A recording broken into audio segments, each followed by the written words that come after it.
dipersembahkan oleh Anda kembali bersama kami di Q&A karena setiap pertanyaan selalu ada Jawaban. yes. Kalau gitu di segmen ini sebelum saya kembalikan lagi ke panelis untuk bertanya, kita akan buka box lagi. Kita akan cari pertanyaan-pertanyaan yang harus dijawab sama Mbak Alisa ya. Dari 1 sampai 9, kira-kira 2 sudah, 4 sudah. Ini berikutnya mau kotak nomor berapa Mbak? 8 deh mas. 8 ya? Ya. Oke, kita buka kotak nomor 8. Apakah... menarik nih. Ngomongin soal toleransi, ada Wahid Sister. Kayaknya akan ada foto-foto ini yang juga ditampilkan lagi ya. Coba kita lihat. 1, 2, 3, apakah yang akan ditampilkan? Ini dia. Ada Yeni Wahid, ada Anita Wahid, ada Inayah Wahid. Sedekat apa sih Mbak? Mbak Alisa sama ketiga adik-adiknya yang cantik dan kuat dan tangguh-tangguh ini? Deket banget lah. Gitu ya? Iya. Curhat gitu? Iya. Setiap hari komunikasi? Kalau setiap hari komunikasi sih enggak, karena semuanya sibuk-sibuk banget. Tapi kalau ada hal-hal yang paling mengganggu gitu ya, paling ini ya pastinya ke mereka dong. Gitu. Ke mereka. Tapi dari 3 ini, paling dekat sama siapa? Kayaknya sama di semuanya. Rata equal semuanya ya? Nggak pernah takut sama bocornya Inay ya? Inay kan suka bocor tuh kalau di panggung. Kan saya yang paling sering kan dijadikan target, makanya ya sudah nerima aja. Nerima aja. Ini anak sulung yang terimaan aja, nerima aja ya? aja lah kalau Inayah. Daripada dia mencanain yang lain lebih bahaya lagi. Kalau dekat sama semua berarti ya. Kalau namanya sister, itu kan nama saudara adalah dikit-dikit, gesekan-gesekan, konflik-konflik. Itu pernah juga nggak sama ketiga adik-adik ini?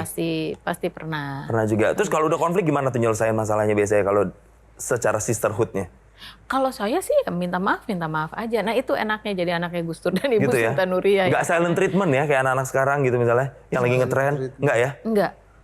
Enggak sih. Kalau saya paling gini, sorry ya, aku masih marah sekali, aku butuh waktu. Gitu iya, gitu. Tapi pakai pamit gitu loh. Dan kalau udah ya udah gitu. Kalau udah saya biasanya akan bilang misalnya Nas, saya manggil Inayah kan Nas gitu. Nas, sorry ya kemarin aku kesel banget dan nadanya tinggi gitu karena aku gini gitu. Kalau disuruh minta Mbak satu kata untuk masing-masing menggambarkan apa yang terlintas di pikiran Mbak Alisa untuk mereka dari Mbak Yeni, Mbak Anita, Mbak Inayah, apa kira-kira? Dari yang muda ya. Ya. Inayah heboh itu apa namanya? Heboh. Ya heboh gitulah. Ceria. Iya gitu. Cuawaan bukan ya? Ya semacam gitulah. Cuawaan ya. Cuawaan tuh lebih ini lagi, lebih heboh lagi. Sisi humor Gus Dur. Dan turunnya ke Mbak kadang-kadang Inayah ya. Dia kalau udah pakai humor kan tanpa rem tuh. Itu dia. Saya kadang-kadang ngerasa kayaknya lebih gawat dari Gus Dur. lebih ini ya, ngeri. hampir-hampir nyusuk jurang ya. Kalau Mbak Inayah ya. Gus Dur kayak tadi, Gus Dur kan nggak pernah ngomongin si A, si B gitu ya. Lebih ke ngomonginnya. dirinya. Kalau Inayah kan, 12. kalau Inayah kan, Lucunya tuh ada humbleness-nya gitu ya. Iya. Nggak ada. Inayah juga humble, tapi dia Lebih berani. Berani frontal gitu, menyebut-nyebut Nama orang disebut. nama orang.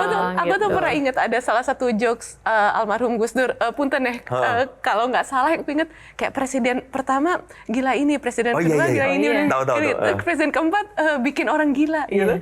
Itu punten ya, aku dengernya ini kok bercandaan tapi merujuk ke diri sendiri dan ada banyak sisi humble-nya. Iya. Kayaknya nggak ada deh presiden yang lucunya tuh se-humble itu. Yang gila yang milih saya tahu tuh bercandaan itu. Kalau nggak salah kayak gitu kan. Ada Jokes-jokesnya Ada kayak dua, gitu. itu ada dua memang. Iya kan? Iya, jadi ada yang milih saya gila, sama saya bikin orang lain jadi gila. Gitu. mendengar itu. Itu juga nurun ya ke seorang Iya, Inayah ya. Inayah. Jadi Saya heboh suka gitu ya, deg-degan sih cuaan ya.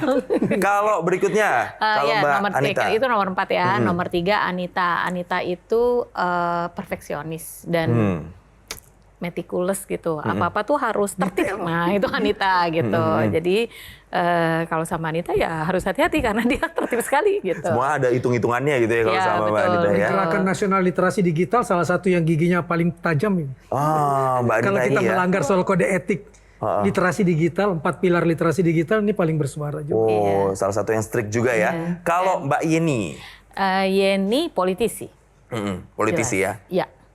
Gitu. Itu yang terasa. Jadi dia tahu kapan harus bergerak begini, kapan harus bergerak begitu. Itu yang kalau saya karena basisnya ya udah keadilan, kemanusiaan, udah gitu. Nggak mempertimbangkan politiknya gitu. Sementara kalau Yeni akan mempertimbangkan politik. Nah, pernah nggak berbeda Jadi dia pilihan? lebih, Hah? berbeda pilihan politik Nah. dengan Yeni? Sering dong. Sering ya? Nah, apa Sering. yang terjadi? Terutama di Pilpres misalnya.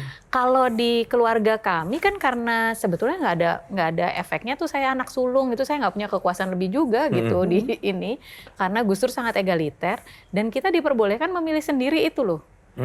Dan Gus Dur dengan adik-adiknya juga punya pilihan yang berbeda-beda dan mereka hidup bahagia biasa aja gitu. Jadi kami juga begitu. Itu kamu milihnya itu, iya ya udah gitu. Aku milihnya ini, udah ya.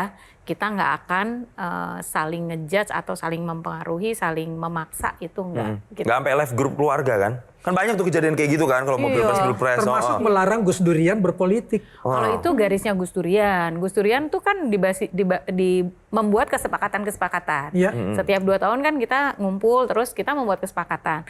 Nah, kesepakatan yang paling awal itu adalah kalau urusan politik itu urusannya Yeni, silakan ikut Yeni. Tapi kalau Gus Durian itu meneruskan perjuangan Gus Dur yang non politik praktis. Gitu. Karena itu sama sekali tidak boleh berpolitik praktis. Itu Gus Durian manapun. Kalau mau berpolitik praktis, ya keluar dulu dari jaringan Gus Durian, gitu. Supaya teman-teman nggak bingung. Kenapa sih nggak tertarik banget sama kekuasaan? Anak presiden yang lain tertarik loh sama kekuasaan. Iya Mbak, jalur Pelupuk elit. tetot itu.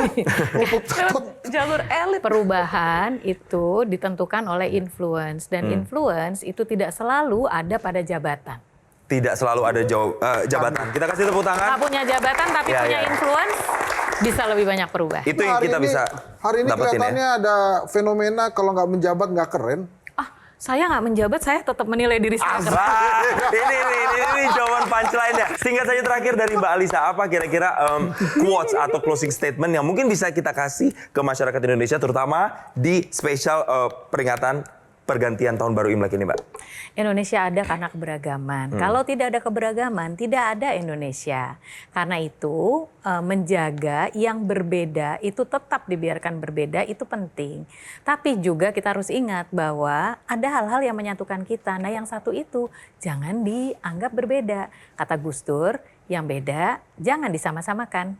Tapi yang sama jangan dibeda-bedakan. Selamat Hari Raya Imlek. Baik, tepuk tangan untuk narasumber kita yang luar biasa inspiratif kali ini. Terima kasih Mbak Alisa Wahid. Terima kasih panelis, ada Kang Maman, Ciki, dan juga Mas Hensa telah bergabung bersama kami di Q&A kali ini. Karena setiap pertanyaan selalu ada jawaban. Dan jangan lupa untuk kembali saksikan nanti Q&A minggu depan di jam yang sama. Yang pastinya kami hadirkan lagi tokoh-tokoh inspiratif untuk Anda. Dan saya juga mau mengucapkan terima kasih untuk Sarung Gajah Duduk yang sudah menyediakan baju atau busana untuk saya kali ini. Sarung Gajah Duduk, legenda Nusantara yang ada tulisan Arabnya. Sampai jumpa.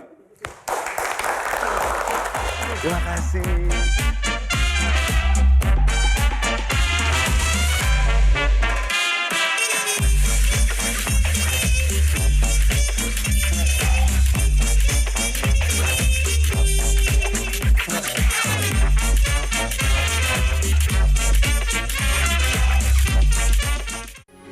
Metro TV. Jelajahi cara baru mendapatkan informasi. Download Metro TV Extend sekarang.